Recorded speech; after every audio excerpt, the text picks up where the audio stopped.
Good morning. Ngasi sagun se numit ko sagun se numit ki card ki message apinde email se ado sagun se numit ko number ahamba da ko number se 25 lere aduga kalada na hangapan gumba kai gumba mana shin bi wa ko do chak thong bada na ma yellow machu gi pot ama ha pa machu ni khang de na tra ke no ma hangapan cha ba ya bale na ko haidi maiden machet ne bu haira se ko adumai taraga haidi adu du ma happy bayai ado sagun sen su oire purnima gi manifestation to bagi matam so happy jeng se ko haidi khwai de gi phaba timing do karam kanda oige haba do ngasi gi na adu du ma lere ko adu to ba ya ba manifestation gi video sai ka ai ngarang hap khram ne ko adu do ngarang gi do happy chang ga yeng biro ke to ba ya ge de reels ma cham cha su khara hapa bane adu ga haidi proper videos su content su dum hap khram ne ko haidi kai akoina sigi numit ngasi gi numit da to ba ya ga da ge haba do ko lam da card ki messaging minute se ko timing su happy di ngasi ko ngasi gi na timing phaba kai lege haba do ko adu niti gi akoina lo thok ko mai na ko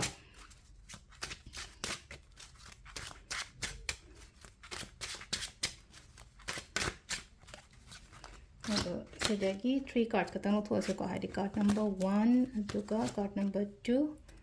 last ki card number 3 ko ahamba se kantra ani shuba kantra om suba kantra ama khanbi rasi ko ahamba khanba ngai gi oina yenga se kari message la ke ko first card khanba ngai gi oina ngasi gi oina kari guidance legi the first card sida lai ko haidi mingon da hai taro aina mingon da guide to ba natraga haidi mingon da shima sumaina tawne have guidance ko pibi ba phai ko mingon da haidi se lai se king of wands ko king sidi ama kha mayam da rule tawina ta shengna har kan da ko haidi mingon da lamjing biba luching biba ha ba de sida har ko samna ha ba aina lamjing ba luching ba har ga tinga sai gi haidi pangan khatang kaino khatang putho ga adu tawba khatang wasum na tana samna ha ba ngasi purnima ne aina mayam da haidi si taw ko lo kan haije sum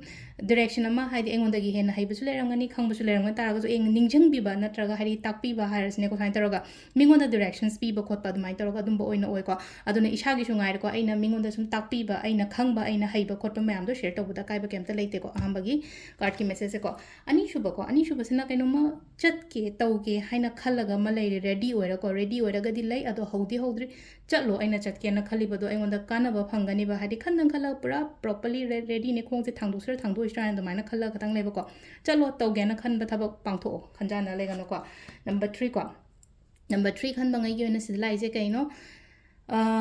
ai rapan gumba lei roi ko haidi haini ina ko keno to matam da ise taur tom ta yade ko te kana adugi mohtai tar site lai ba card se ngasi gi na na ai rapan kemta lei roi haibagi mong ne ba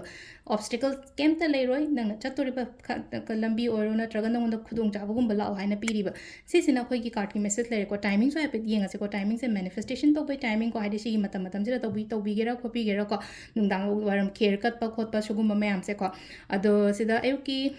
pung manga ga minute ram doi dena taru ka minute fu phang lere mapan ga minute kun thram doi dena pung ama ga minute yang khani thoi phang lere ko aduga amana pung ahum ga minute tram pan dagi na nungdangi taret ka minute yang khani thoi phang lere ko adu atheng ba hingi na trama thoi ga pung trama thoi ni ko atheng ba hingi je trama thoi dagi na baro ga minute kun thram doi phang lere ko aduga amana pung ani ga minute taret dagi ko nungalam dagi ani ga minute taret dagi na pung manga ga minute tara mari phang lere ko sisina khoi gi ngasi gi oina afaba timing lere ko sile re ko daily card message se ma'am thank you